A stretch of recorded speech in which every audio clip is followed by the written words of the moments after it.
Esta es una producción de Grupo Fórmula. Encuentra más contenido como este en radioformula.mx. Fórmula Noticias, fin de semana, con Jaime Núñez. Las 8:38 es el tiempo del centro del país. Recuerde que estamos a través de Grupo Fórmula en la radio, aquí en el Valle de México, 103.3 de FM, 970 de AM. Estamos por la cadena nacional de Grupo Fórmula en toda la República Mexicana y también estamos en Telefórmula en prácticamente todos los sistemas de televisión restringida a nivel local y nacional, en Easy, en Sky, en Total Play, en Megacable y en los niveles y en los sistemas de cable regionales, esto a nivel República Mexicana. Me da mucho gusto poder recibir esta mañana a Pamela San Martín, exconsejera del Instituto Nacional Electoral, a quien saludo, abrazo, le deseo un extraordinario inicio del 2021. Exconsejera, qué gusto saludarla, ¿cómo le va? Muy buenos días. Buenos días, Jaime, qué gusto saludarte, también saludos a tu auditorio. Feliz año, feliz inicio del 2021. A ver, Pamela, ayúdenos a encontrar una explicación de lo que ocurrió el día de ayer. Hemos hablado con usted ya en varias ocasiones por las atribuciones que tiene el Instituto Nacional Electoral y cómo funge como un árbitro electoral en todo lo que está sucediendo en medio de este proceso que nos va a llevar al primer domingo del mes de junio. Pero, ¿qué es lo que ocurrió el día de ayer en el Consejo que determina que tanto el presidente de la República como gobernadores y otros actores políticos no puedan referirse a temas electorales como lo dice la propia Constitución? Pero ¿por qué llegar a este nivel, a estas instancias el día de ayer viernes? Bueno, Jaime, me parece que es importante tener en cuenta los antecedentes de este asunto porque es la razón por la que ayer se tuvo que pronunciar el Consejo General del INE. En general, digamos, la ley establece que la instancia competente en el Instituto Nacional Electoral para pronunciarse sobre cualquier solicitud de medidas cautelares, ¿y a qué entendemos por una solicitud de medidas cautelares? Cuando se le pide a la autoridad que frene la difusión de algo, de alguna propaganda, para evitar que se pueda afectar el desarrollo de un proceso electoral o para que se pueda afectar el ejercicio de derechos. Si hay una conducta que pudiera ser ilegal o pudiera ser inconstitucional y puede generar una afectación al adecuado desarrollo del proceso electoral, se le solicita al INE que dicte medidas cautelares, es decir, que la suspenda. Quien suele responder esto por ley es la Comisión de Quejas y Denuncias. Esto ocurrió con una solicitud que se formuló respecto de las manifestaciones realizadas por el presidente de la República en las conferencias de las mañanas, donde hacía referencia a las distintas coaliciones que se han registrado para este proceso electoral, a los actores en competencia, digamos, haciendo valoraciones respecto de los mismos. En su momento, la Comisión de Quejas y Denuncias decretó medidas cautelares en una cuestión jurídica que le llaman la vertiente inhibitoria, es decir, es una, digamos, formalidad respecto de cómo son las medidas cautelares, porque no estamos hablando de un hecho pasado. El pasado no se puede cambiar, no se puede quitar lo que el presidente ya dijo, sino que se toman medidas para que en el futuro no se vuelva a realizar una conducta de esta naturaleza. La Comisión de Quejas y Denuncias en su momento dictó estas medidas, fueron impugnadas ante el tribunal y el tribunal determinó que quien se tenía que pronunciar sobre esto era el Consejo General porque estábamos ante una medida novedosa. Me parece que es bastante cuestionable que se tenga que pronunciar el Consejo General porque la legislación establece que quien determina estas medidas es la Comisión de Quejas y Denuncias. Esto tiene un sentido por la propia rapidez con la que se puede pronunciar la Comisión de Quejas y Denuncias, pero con independencia de ello, el fondo era determinar si los servidores públicos pueden o no, digamos, intervenir en asuntos electorales. Y pues en los términos que lo dispone la Constitución expresamente, el artículo 134 constitucional, que prohíbe a todo servidor público, digamos, a intervenir en la competencia político-electoral que se debe de dar entre los partidos políticos y entre los candidatos sin ningún tipo de injerencia por parte de los servidores públicos o con arreglo a recursos públicos, el Consejo General, por mayoría de votos el día de ayer, votó por sí conceder estas medidas y ordenar efectivamente tanto al presidente de la República como a los titulares de los ejecutivos locales el cumplimiento estricto de la Constitución, porque no se ordenó nada distinto a eso. ¿Qué viene entonces y quién será el garante de que las cosas que el día de ayer se decidieron que no se puedan difundir, comentar o señalar en medios de comunicación, como es el caso de la conferencia mañanera, quién será el encargado de estar verificando eso? ¿O los partidos políticos van a estar viendo y van a tener que ir al INE a levantar una queja? ¿Cómo opera lo que ocurrió o lo que se decidió el día de ayer? Aquí hay dos vías por las que se puede verificar esto.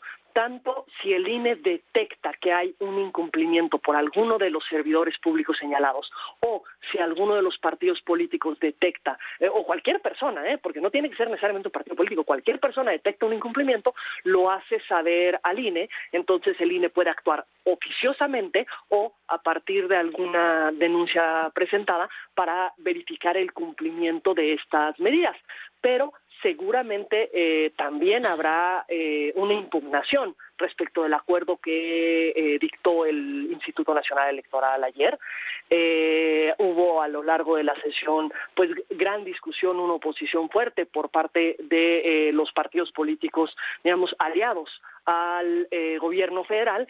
Morena en particular señalaron su desacuerdo con la decisión que se estaba adoptando. Entonces, muy probablemente esto se impugnará ante el Tribunal Electoral del Poder Judicial de la Federación y, por supuesto, tendremos que esperar también la determinación del Tribunal Electoral. Sin embargo, hasta en tanto tengamos una resolución por parte del tribunal, está firme la decisión adoptada por el Instituto Nacional Electoral, que, insisto, es una decisión que lo que ordena es exclusivamente que todos los servidores públicos se ajusten en sus términos a la Constitución. Por supuesto, esto no tendría que ser algo que se ordenara en unas medidas específicas a las autoridades, porque el cumplimiento de la Constitución, digamos, ya están obligadas a ello.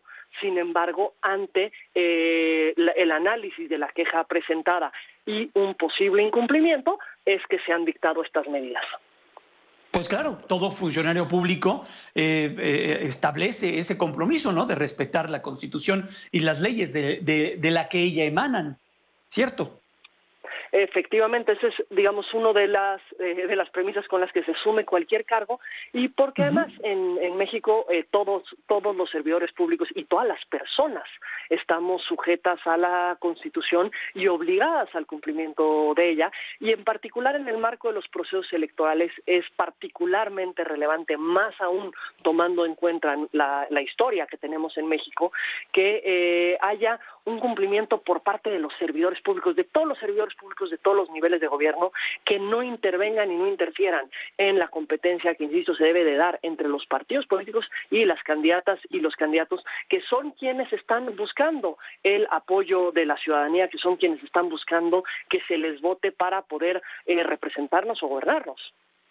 Estamos platicando con Pamela San Martín, exconsejera del Instituto Nacional Electoral. Pamela, en el ámbito de lo que debe ser y lo que es, y bajo el conocimiento que le acompaña en todos estos años que ha estado pues siguiendo lo que sucede en la democracia mexicana, ¿no es deseable callar a la gente y que no se expresen las ideas? ¿Por qué llegamos a estos niveles de no hablar en estos procesos, no? Vaya, este tipo de leyes que prohíben, más allá de que expongan lo que puede ocurrir en un ámbito democrático, como lo vemos en otros países, por ejemplo en Estados Unidos, ellos siguen hablando, diciendo, leyendo encuestas. Vaya, las dinámicas democráticas en otros países son muy diferentes a las nuestras. Es cierto, y en México tenemos, digamos, reglas democráticas con muchísimas reglas, con muchísimas limitaciones, con muchísimos mecanismos, candados para verificar su adecuado cumplimiento. Pero esto también tiene que ver con la historia mexicana, que es distinta a la historia de otros países.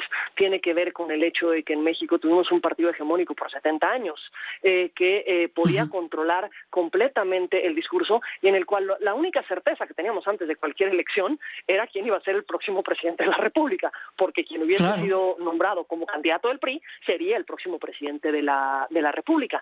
Elecciones en las que no existían condiciones de competencia efectiva, y fuimos construyendo un modelo que primero nos garantizara que los votos se contaran y se contaran bien, pero también después de esto nos dimos cuenta que no solo se trataba de lograr que los votos se contaran y se contaran bien, sino que también era necesario que los distintos actores pudieran competir de hecho, no solamente que tuvieran, digamos, el derecho a participar en la competencia, sino que en realidad contaran con las condiciones de competencia. Y esto nos llevó primero a establecer un mecanismo de financiamiento público para poder garantizar condiciones de competencia. Luego nos llevó a establecer un modelo de comunicación política que garantiza el acceso permanente de los partidos políticos a la radio y a la televisión, garantiza que los privados no puedan intervenir comprando tiempos en radio y televisión, garantiza que los servidores públicos no puedan intervenir con arreglo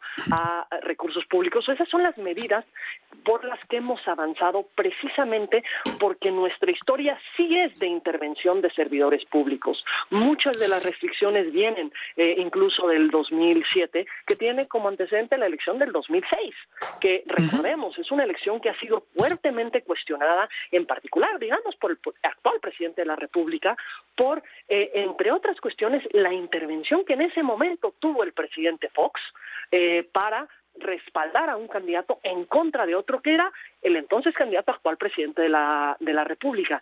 Digamos, lo que decidimos como país a través de una modificación a la Constitución es que esto no ocurriera, que no hubiera una intervención por parte de los servidores públicos. Y me parece que esto sin duda es una obligación de las autoridades electorales hacerlo cumplir, pero también es una responsabilidad de los propios servidores públicos actuar en consecuencia con nuestra historia constitucional. Pues qué interesante, Pamela, siempre es un privilegio poder platicar con usted. Gracias por estos minutos y bueno, pues vamos a estar tocando su puerta muy seguido a lo largo de este proceso electoral que va a concluir ya en unos meses más y que estamos pues inmersos en el mismo. Gracias, fuerte abrazo, excelente 2021 y a cuidarnos mucho. Gracias, igualmente Jaime, nuevamente saludos a tu auditorio y por supuesto a cuidarnos todas y todos mucho. Claro que sí, gracias. Es Pamela San Martín, ella es ex consejera del Instituto Nacional Electoral y bueno, pues ya nos ayudó a entender lo importante, lo que se tomó la decisión el día de ayer en el INE y todavía falta historia para esto, seguramente habrá mucho de qué hablar a lo largo de las siguientes semanas. Voy con Dina María.